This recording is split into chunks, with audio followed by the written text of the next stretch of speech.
Industries Limited.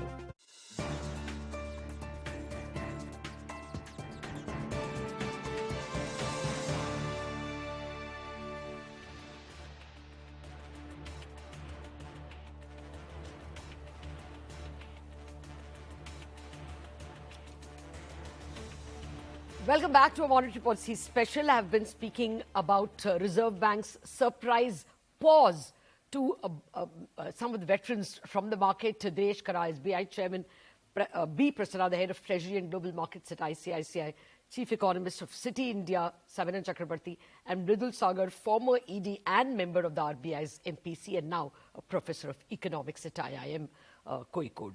Gentlemen, thank you for your patience. Prasanna, I wanted to ask you, what kind of range you are looking at? Okay, what kind of range you are looking at for the bond market, and what are you looking?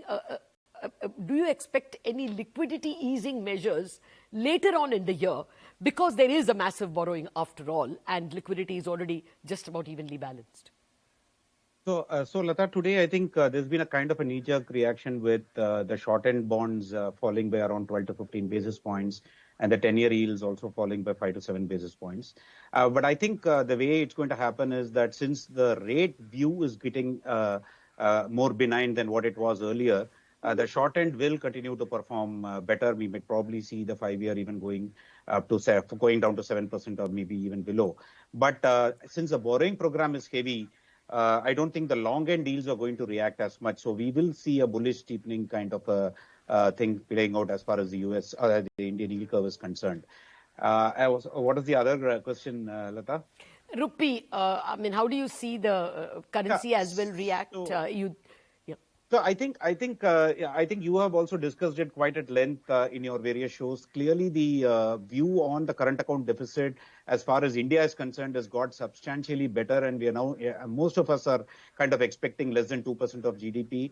The CAD would be around maybe $50 to $60 billion next year, and I think it can be pretty easily financed.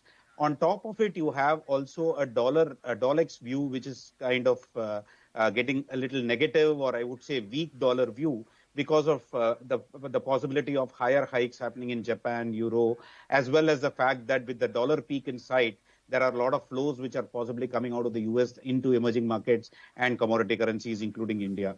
So I think what all this means is that there is a benign view on the rupee going forward. So the RER, by the way, is a very comfortable 99, down from around 105 6 months ago. So from all that perspective, I think the view on the rupee is quite positive. Now, the only, I should say, doubt is whether RBI will actually let the market forces operate to let the INR appreciate. I mean, left on its own, it can possibly even touch 80 half.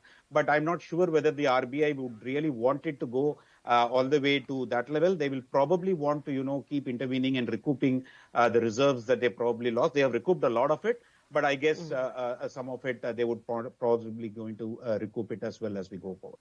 Oh, absolutely, and perhaps even keep the edge for our now burgeoning services exports.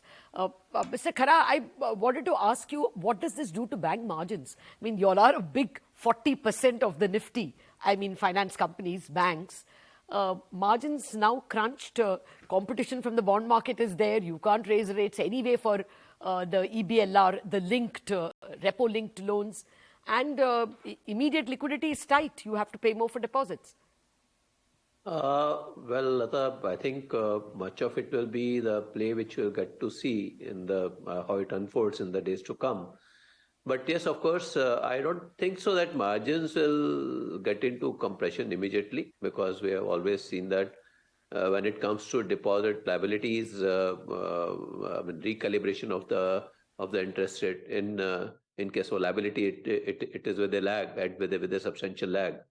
And so I think we don't expect that to really happen. And as far as the loan book is concerned, part of it is also the function of the kind of demand which will be seen for various loans. So I think that's how our ability to charge the prices or the interest rate will depend upon how do we really play out in the market for the loan demand. Okay.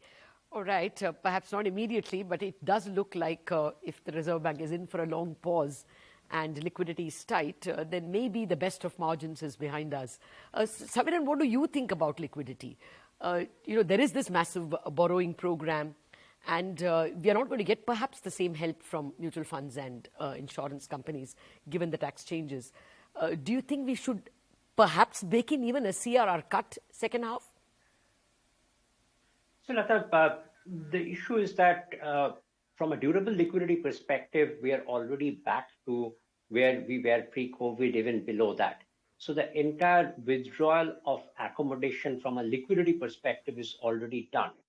But the fact that RBI has not changed that withdrawal of accommodation phase means that any liquidity infusion in the near term would be difficult, particularly durable liquidity. RBI can keep on doing the fine-tuning operations in the form of variable repo auctions, but either CRR or OMO, while the stance is withdrawal of accommodation, will be in contrast with the stance. And that's why my sense is that why we were looking for a change in stance was one of the reasons was that a change in stance would have given RBI the operational flexibility to address any demand supply imbalance issue in the bond market through OMO in the near term. But if for some reason RBI believes that that is not a major problem in the near term, then maybe these two things can happen together, where there will be a change in stance and followed by the CRR cut or an OMO. Okay. Well, maybe the Reserve Bank wants to achieve through monetary tightening, actually liquidity tightening, but not wanting to hike rates, and that it delivers on its inflation targeting goal as well. A little confusing, but that could be the thinking behind this. Mridul, out of time, but I must ask you this question. Do you think they'll let the rupee appreciate? Or will there be a worry that exporters will now not want to convert into rupees because there isn't so much by way of an interest rate gain? And there is, the dollar interest rates are not too bad. So how will the Reserve Bank think about the rupee? Will they let it appreciate? I think there's some little